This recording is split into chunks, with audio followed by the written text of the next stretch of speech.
Hello guys, आपका स्वागत है। आज मैं पार्ट 2 कराने जा रही हूँ और ये लेसन बहुत ही ज़्यादा इम्पोर्टेंट है, तो आप इसके सब क्वेश्चन और डेरिवेशन और न्यूमेरिकल याद कर लेना। स्थिर वैद्युत विभव एवं धारिता, ये लेक्चर 1 है, ठीक है, पार्ट 1। वैद्युत विभव आज मैं कराने जा रही हूँ, ठीक है।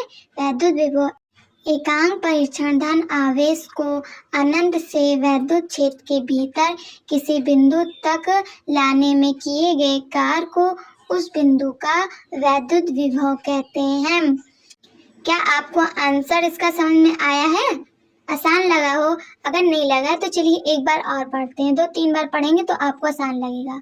एकांक परीक्षण धन आवेश को अनंत से वैद्युत क्षेत्र के भीतर किसी बिंदु तक लाने में किए गए कार्य को उस बिंदु का वैद्युत विभव कहते हैं और इसका मात्रक वोल्ट होता है और यह एक अदिश राशि है और इसकी विमा MLA2T-3 होता है। इसका मात्रक वोल्ट होता है, यह एक अदिश राशि है और इसकी विमा MLA2T-3 और इसका सूत्र है V equals to W/Q। V equals to W/Q। चलिए, आपको परिभाषा आसान लगा होगा। अगर नहीं हुआ होगा तो आप एकदम आसान तरीके से याद कर सकते हैं। एकांक परीक्षण धन आवेश को अनंत से वैद्युत क्षेत्र के भीतर किसी बिंदु तक लाने में किए गए कार्य को उस बिंदु का वैद्युत विभव कहते हैं।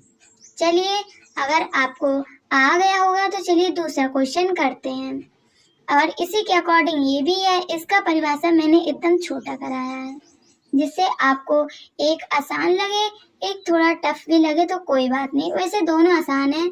विभवांतर, किसी वैद्युत क्षेत्र में दो बिंदुओं के बीच विभव के अंतर को विभवांतर कहते हैं, ठीक है।